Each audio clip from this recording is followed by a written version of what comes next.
Imaginez un pays en plein cœur de l'Europe qui se retrouve soudain avec une véritable fortune entre les mains. Non pas une mine d'or découverte par hasard, mais des dizaines de milliards d'euros, une manne économique offerte par l'Union européenne. Ce pays, c'est la Pologne. Elle est face à une chance historique, un jackpot qui pourrait bien changer son avenir, et par la même occasion, celui de tout le continent. On parle de près de 60 milliards d'euros du plan de relance post-pandémie qui viennent s'ajouter à d'autres sommes colossales déjà prévues. Alors, comment cet argent frais va-t-il être injecté dans l'économie polonaise? Quels secteurs vont en profiter le plus? Et surtout, est-ce que ce pari financier énorme va lancer une nouvelle ère de prospérité ou est-ce que ça va être un casse-tête à gérer? Vitam, dans le double cas, aujourd'hui, on va se pencher sur une transformation économique et stratégique majeure qui se passe en Europe, et plus précisément en Pologne. Le pays est littéralement propulsé par une quantité d'argent européen assez impressionnante, avec le déblocage récent de sommes importantes, notamment celle du plan de relance. La Pologne est à un tournant. Elle a une capacité d'investissement qui doit faire pas mal d'envieux chez ses voisins. On va décortiquer ensemble d'où viennent ces fonds et surtout à quoi ils sont censés servir. Des projets d'infrastructures géants, révolution écologique en passant par le numérique et même, c'est nouveau et ça compte, la défense. L'argent européen devrait toucher tous les aspects de la société polonaise. Mais derrière ces chiffres, qui donnent un petit peu le tournis, quels sont les vrais enjeux? Est-ce que ce jackpot est une garantie de succès? Quel défi la Pologne va-t-elle devoir relever pour que ces milliards se transforment en croissance durable et en modernisation? Et qu'est-ce que cette montée en puissance va changer pour l'équilibre des forces dans l'Union européenne? Restez avec nous pour explorer ce sujet économique et géopolitique passionnant. Pour bien comprendre de quoi il retourne, il faut d'abord savoir ce qu'est ce fameux trésor européen. Ce n'est pas juste un chèque en blanc, loin de là, c'est un ensemble assez complexe d'aides financières pensées pour booster la croissance, aider les pays à rattraper leur retard et à être plus solides face aux crises partout dans l'Union européenne. Depuis qu'elle a rejoint l'Union européenne en 2004, la Pologne a toujours été l'un des pays qui a le plus bénéficié des fonds européens, en recevant plus qu'elle ne contribuait. Cet argent, qui vient surtout de ce qu'on appelle la politique de cohésion, a déjà beaucoup transformé le pays. Les routes sont plus modernes, l'économie a été stimulée. Pour la période 2014-2020, la Pologne avait eu droit à une enveloppe record de 82,5 milliards d'euros. Cet argent a été utilisé pour des programmes nationaux, par exemple pour les infrastructures, l'environnement, la recherche, le numérique, et pour des programmes régionaux pour que tout le pays se développe de manière équilibrée. Mais les choses ont pas mal bougé récemment, avec beaucoup plus d'argent qui arrive et plus vite, surtout depuis la crise du Covid-19. L'outil dont on parle le plus en ce moment, c'est le plan de relance et de résilience. Grâce à ça, la Pologne va toucher près de 60 milliards d'euros. C'est une somme énorme, avec environ 25,3 milliards d'euros de subventions directes, et le reste en prêt à des conditions intéressantes. Mais attention, il y a des règles précises. Cet argent, il doit servir à financer des réformes et des investissements pour rendre l'économie polonaise plus écolo, plus numérique et plus solide. Et le temps presse, tout doit être engagé et dépensé avant fin 2026, ce qui met une sacrée pression sur le pays pour bien gérer tout ça. Alors, c'est réellement important de faire la différence entre les subventions et les prêts. Les subventions, c'est de l'argent donné que la Pologne n'aura pas à rembourser. Cela allège la dette du pays. Les prêts, eux, il faudra les rembourser, mais ils sont souvent proposés à des taux plus bas que ceux du marché, ce qui permet de financer de gros projets à moindre frais. En plus de ce plan de relance, la Pologne continue de recevoir les fonds de cohésion classiques pour la période 2021-2027. Ces fonds sont là pour réduire les inégalités économiques et sociales entre les régions d'Europe. Et comme la Pologne a encore des régions qui sont en retard par rapport à la moyenne de l'Union européenne, elle reste un grand bénéficiaire. Cet argent, est essentielle pour continuer à moderniser le pays sur le long terme, surtout dans les transports, l'environnement, l'innovation et la formation. L'Union européenne a plusieurs objectifs avec ses fonds. D'abord, relancer l'économie après la pandémie, bien sûr, mais aussi accélérer le passage à une économie plus verte et plus numérique, qui sont vus comme les deux grands moteurs de la croissance future et de l'indépendance de l'Europe. Pour la Pologne, ça veut dire des investissements massifs dans les énergies renouvelables, l'isolation des bâtiments, la numérisation des services publics et des entreprises, et la formation de la population au numérique. L'Union européenne veut aussi que cet argent aide à ce qu'il y ait moins d'inégalités sociales et entre les régions, pour que tout le monde profite de la croissance et que les régions moins développées ne soient pas oubliées. Bref, ce trésor européen de la Pologne, c'est un mélange de plusieurs types d'aides financières, certaines anciennes, d'autres nouvelles, qui représentent des dizaines, voire des centaines de milliards d'euros sur 10 ans. C'est une arrivée d'argent sans précédent qui donne au pays les moyens de ses ambitions, mais ça vient aussi avec une grosse responsabilité, celle de l'utiliser de façon intelligente et efficace.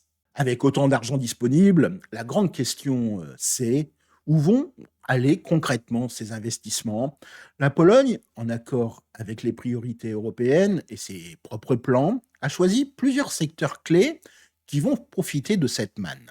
L'idée, c'est une transformation en profondeur qui touche aussi bien les bases de l'économie que le côté social et l'innovation. Premièrement, les infrastructures et l'environnement, ça reste un gros morceau.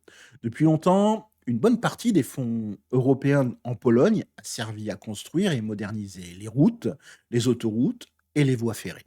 Ça a permis de désenclaver beaucoup de régions et d'améliorer les transports, que ce soit à l'intérieur du pays ou vers l'étranger. Entre 2014 et 2020, ce secteur représentait environ 60% des programmes nationaux, soit plus de 27 milliards d'euros. On continue sur cette lancée, mais avec un accent plus fort sur les infrastructures durables. Ça comprend le développement des transports en commun dans les villes, la modernisation des canaux, mais aussi des investissements vraiment importants pour la gestion de l'eau, le traitement des déchets et la protection de la nature, en lien avec le pacte vert européen. Deuxièmement, la transition énergétique et la révolution verte sont au cœur des nouvelles priorités. La Pologne dépend encore beaucoup du charbon pour son électricité, donc elle a un énorme défi à relever pour polluer moins. Les fonds européens, surtout ceux du plan de relance, sont un super levier pour financer ce changement. On parle d'investissements massifs dans les énergies renouvelables, le solaire, l'éolien et peut-être le nucléaire à plus long terme, la modernisation du réseau électrique pour ces nouvelles énergies et l'amélioration de l'efficacité énergétique des bâtiments, qu'ils soient publics ou privés. Il y a aussi des programmes spécifiques pour aider les régions minières à se reconvertir en soutenant de nouvelles activités économiques et la formation des travailleurs. L'objectif est double, réduire les gaz à effet de serre et rendre le pays moins dépendant énergétiquement. Troisièmement, la recherche, l'innovation et la transformation numérique sont vus comme des moteurs de compétitivité pour l'avenir. L'UE insiste beaucoup pour que ses membres investissent là-dedans, pour ne pas se laisser distancer par les autres grandes puissances. Pour la Pologne, ça veut dire financer des centres de recherche, aider les entreprises à innover, surtout les PME et les start-up technologiques. Une bonne partie est aussi consacrée à la numérisation de l'administration pour rendre les services plus simples et efficaces, et au développement des infrastructures numériques comme l'Internet à haut débit partout. La cybersécurité, qui est de plus en plus cruciale, reçoit aussi des investissements. Récemment, un prêt de 600 millions d'euros de la Banque européenne d'investissement est venu s'ajouter aux subventions de l'UE pour booster la R&D et les compétences en Pologne. Quatrièmement, la cohésion sociale et territoriale, ça reste une préoccupation majeure. La Pologne est le premier pays à bénéficier des fonds de cohésion qui servent à réduire les écarts de développement entre les régions européennes et à l'intérieur même du pays. Une part importante de l'argent, notamment via les programmes régionaux, environ 31 milliards d'euros pour 2014-2020, va à des projets qui améliorent directement la vie des gens. Ça inclut des investissements dans l'éducation et la formation pour que les compétences correspondent aux besoins du marché du travail, le soutien à l'emploi, des actions pour aider les personnes vulnérables, le développement des zones rurales et la modernisation des hôpitaux et des écoles. L'idée, c'est que la croissance profite à tout le monde et que les différences entre régions, qui sont encore bien visibles en Pologne, continuent de diminuer. Enfin, un développement plus récent et assez marquant concerne le secteur de la défense et de la sécurité. Avec la situation géopolitique tendue depuis l'invasion de l'Ukraine, la Pologne, qui est un pays frontalier, a obtenu plus de souplesse pour utiliser une partie des fonds européens, notamment ceux du plan de relance post-Covid pour sa défense.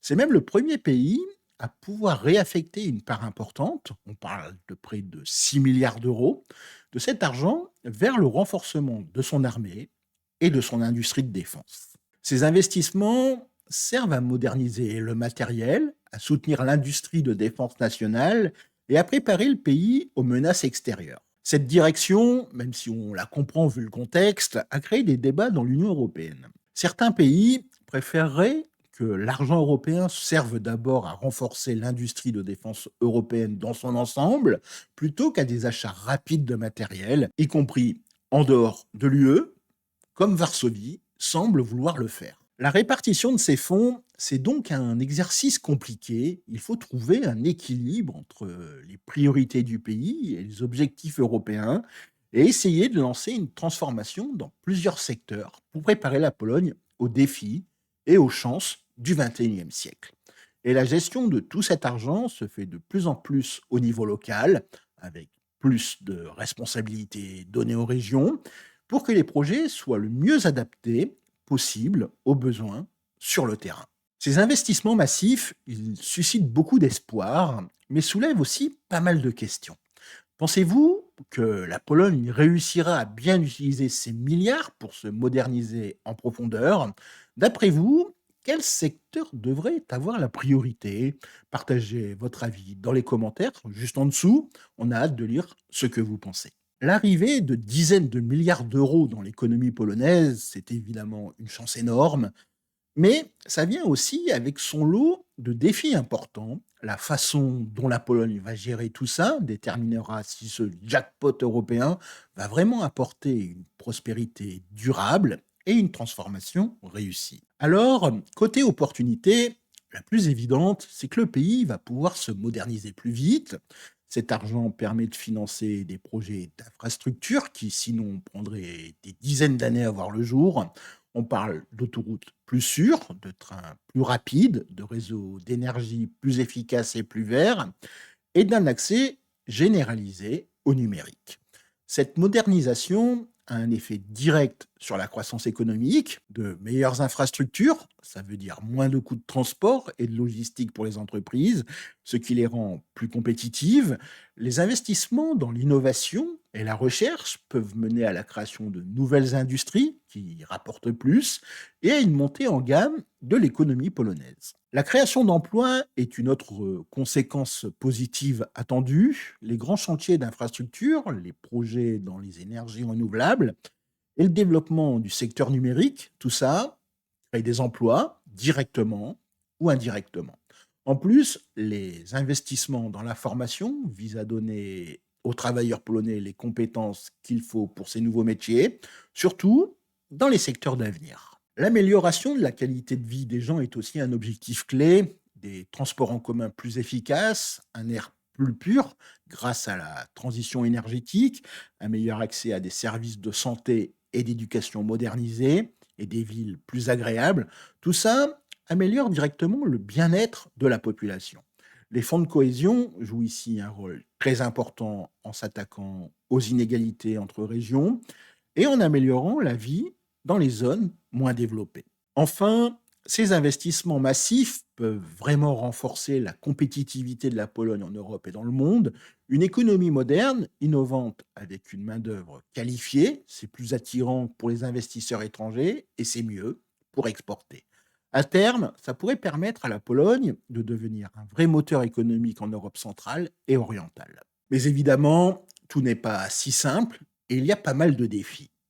L'un des plus gros, c'est la capacité à réellement utiliser tout cet argent, gérer et dépenser efficacement des sommes aussi énormes, souvent dans des délais courts, comme pour le plan de relance, où l'argent doit être utilisé avant fin 2026.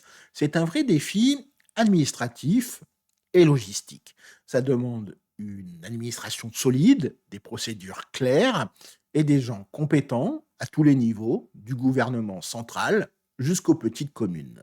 Le risque de mal utiliser cet argent est toujours là. Sans une bonne planification et sans choisir les bons projets, l'argent pourrait être gaspillé dans des choses pas très rentables ou qui ne répondent pas aux vrais besoins du pays. La pression pour dépenser vite peut parfois mener à des décisions un peu trop rapides. La corruption, c'est aussi un autre risque bien réel quand on parle d'autant d'argent public. Il faut des systèmes de contrôle et de surveillance très solides pour éviter les abus, les fraudes et les conflits d'intérêts. La Commission européenne et la Cour des comptes européenne insistent d'ailleurs beaucoup sur la transparence et la responsabilité dans l'utilisation de cet argent. Si ça dérape, non seulement on perdrait de l'argent précieux, mais ça pourrait aussi saper la confiance des citoyens et des partenaires européens. Un autre défi, c'est de ne pas créer des bulles économiques dans certains secteurs qui reçoivent beaucoup d'argent ou une trop grande dépendance vis-à-vis des financements européens qui ne dureront pas éternellement. Il faut que ces investissements servent de tremplin pour un développement qui puisse ensuite continuer tout seul plutôt que de créer une économie sous perfusion. Les différences entre régions, même si les fonds de cohésion sont là pour les réduire, pourraient bizarrement s'aggraver si ce sont les régions les plus dynamiques et les mieux organisées administrativement qui récupèrent la majorité des investissements au détriment des zones plus en difficulté. Il faut faire très attention à ce que les projets et les bénéfices soient bien répartis. Enfin, il y a des défis politiques et sociaux. Les grandes transformations économiques et sociales, ça fait forcément des gagnants et des perdants, au moins à court terme. La transition énergétique, par exemple, c'est bien pour l'environnement et ça crée des emplois dans les énergies renouvelables, mais ça met la pression sur les régions qui vivent du charbon. Accompagner ces changements sociaux, s'assurer que les reconversions se passent bien et maintenir le lien social, c'est un enjeu politique énorme pour le gouvernement polonais. De même, les choix d'investissement, surtout pour les grands projets d'infrastructure, peuvent créer des débats et des oppositions. La Pologne est donc face à un vrai numéro d'équilibriste, profiter de l'énorme potentiel offert par les fonds européens, tout en gérant les risques qui vont avec. Pour que ça marche, il faudra une bonne gouvernance, une vision claire pour l'avenir et que tout le monde s'y mette. L'arrivée massive de fonds européens en Pologne, elle n'a pas seulement des conséquences pour l'économie polonaise, ça change aussi la place et le rôle du pays au sein de l'Union européenne et ça soulève des questions stratégiques pour tout le continent. Alors, qu'est-ce que ça change pour la Pologne? Premièrement, il y a la possibilité d'un changement de statut économique en Europe. Si cet argent est bien utilisé, la Pologne peut vraiment devenir une puissance économique qui compte de plus en plus dans l'UE, voire l'un des nouveaux moteurs de croissance du continent. Elle pourrait rattraper plus vite son retard sur les pays d'Europe de l'Ouest et attirer encore plus d'investissements et de talents. Ça pourrait lui donner plus de poids dans les décisions économiques européennes. Deuxièmement, ça pose la question de son affirmation politique. Une Pologne plus forte, économiquement et plus moderne, pourrait vouloir jouer un rôle politique plus central et plus affirmé en Europe. C'est déjà l'un des plus grands pays de l'Union européenne par sa population, et son poids économique grandissant lui donnerait plus d'arguments pour défendre ses intérêts et sa vision de l'Europe. La situation géopolitique actuelle, avec la guerre en Ukraine, a déjà mis la Pologne sur le devant de la scène. Sa capacité à investir dans sa propre sécurité et à soutenir ses voisins, en partie grâce à la flexibilité des fonds européens, renforce cette position. Troisièmement, un enjeu interne très important, c'est la cohésion sociale face à ces transformations. La modernisation rapide et les changements structurels dus à ces investissements peuvent aggraver les tensions sociales si les bénéfices ne sont pas bien répartis ou si une partie de la population se sent oubliée. La gestion de la transition énergétique dans les régions charbonnières en est d'ailleurs un bon exemple. Le succès à long terme dépendra de la capacité du gouvernement à mener ces changements de manière inclusive en s'assurant que le jackpot profite à toute la société polonaise et ne crée pas de nouvelles fractures. Et pour l'Europe, quels sont les enjeux? L'utilisation de ces fonds par la Pologne a aussi des conséquences importantes pour l'Union européenne dans son ensemble. D'abord, c'est un test pour la politique de cohésion et de solidarité européenne. Si la Pologne réussit sa transformation grâce à cet énorme soutien, ça montrera que ces politiques sont efficaces pour réduire les inégalités et renforcer l'intégration économique du continent. Une Pologne prospère, c'est bon pour le marché unique et pour l'économie européenne en général. Ça pourrait servir d'exemple et motiver d'autres pays qui reçoivent des fonds. Ensuite, il y a cette question des différences entre l'Est et l'Ouest de l'Europe. Depuis les élargissements des années 2000, l'un des défis de l'UE est de rapprocher les niveaux de vie et de développement entre les anciens et les nouveaux États membres. La réussite de la Pologne, le pays le plus important de la vague d'adhésion de 2004, serait un symbole fort de cette intégration réussie et contribuerait à une union plus équilibrée et unie. À l'inverse, si l'argent était mal géré ou si les résultats n'étaient pas au rendez-vous, ça pourrait alimenter les critiques sur l'efficacité des aides européennes et potentiellement créer des tensions. Les implications géopolitiques sont aussi importantes. Une Europe de l'Est plus forte économiquement et plus solide, avec la Pologne en figure de proue, ça renforce l'autonomie stratégique de l'UE. Dans un monde de plus en plus instable, la capacité de l'Europe à assurer sa propre prospérité et sa sécurité est essentielle. Les investissements polonais dans l'énergie, le numérique et maintenant la défense y contribuent. La position géographique de la Pologne, à la frontière est de l'UE, lui donne un rôle clé dans la politique de voisinage de l'Union et dans sa réponse aux menaces venant de l'Est. Cependant, la manière dont la Pologne utilise ses fonds et s'aligne ou pas sur les priorités et les valeurs européennes peut aussi créer des frictions. Par le passé, des désaccords sur l'état de droit ont mené au gel de certains fonds européens pour la Pologne. Même si la situation a évolué avec le nouveau gouvernement, la Commission européenne reste attentive au respect des principes démocratiques et de la bonne gouvernance, qui sont des conditions qui vont un peu de soi pour cette solidarité financière. De même, le choix de la Pologne en matière de politique industrielle ou d'achat d'armement, comme on l'a dit, peuvent créer des débats sur la préférence européenne et la coordination des politiques au sein de l'Union européenne. On le voit, ce jackpot pour la Pologne, c'est bien plus qu'une affaire purement économique et nationale. C'est un test pour la Pologne elle-même, pour sa capacité à se moderniser et à gérer une chance exceptionnelle. C'est aussi un test pour l'Union européenne, pour l'efficacité de ses politiques de solidarité et pour sa capacité à intégrer pleinement tous ses membres. Le succès de cette aventure aura des conséquences bien au-delà des frontières polonaises et influencera l'avenir économique, politique et stratégique de toute l'Europe. On est donc en train d'assister à un nouveau chapitre pour la Pologne et ses fonds européens. Si vous voulez suivre d'autres analyses détaillées sur les transformations économiques et géopolitiques en Europe et dans le monde, pensez à vous abonner et activer la petite cloche pour ne rien rater de nos prochaines vidéos. C'est grâce à votre soutien qu'on peut continuer à vous proposer ce genre de contenu. Voilà, je pense qu'on a fait le tour de ce qu'on appelle le jackpot européen de la Pologne, des dizaines de milliards d'euros qui viennent surtout du plan de relance et des fonds de cohésion et qui donnent au pays une chance historique de se transformer.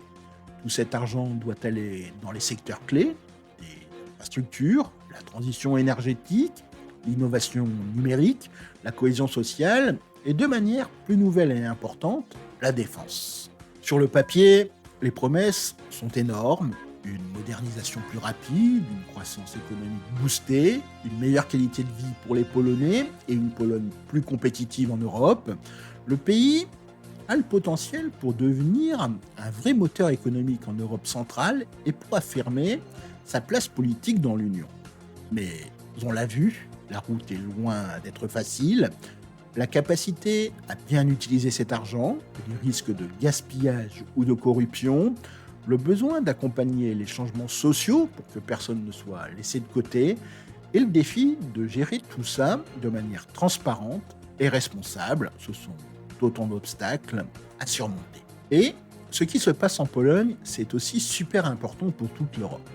La réussite de cette entreprise serait une preuve éclatante que la solidarité européenne et la politique de cohésion, ça marche. Ça aiderait à réduire les écarts Est-Ouest, à renforcer l'autonomie stratégique de l'Union et à dynamiser toute l'économie européenne. Ces milliards ne sont pas une fin en soi, mais un moyen, une chance exceptionnelle, c'est sûr, mais dont le succès final dépendra entièrement de la vision stratégique, de la qualité de la mise en œuvre et de la gouvernance en Pologne. L'Europe et le monde regarderont avec attention si ce jackpot se transforme vraiment en un moteur de prospérité durable et partagée qui redessine l'avenir de la Pologne et aide à façonner celui du continent. L'avenir nous dira comment cette histoire se termine et les prochains chapitres s'annoncent vraiment importants. Je vous remercie de nous avoir suivis. Et vous, qu'est-ce qui vous inspire le plus confiance ou au contraire vous inquiète le plus dans cette affaire? Dites-le nous en commentaire. On a hâte d'en discuter avec vous. En attendant, je vous souhaite de passer une agréable journée. Miłego dnia. À demain. Do jutra. À très bientôt. Do zobaczenia.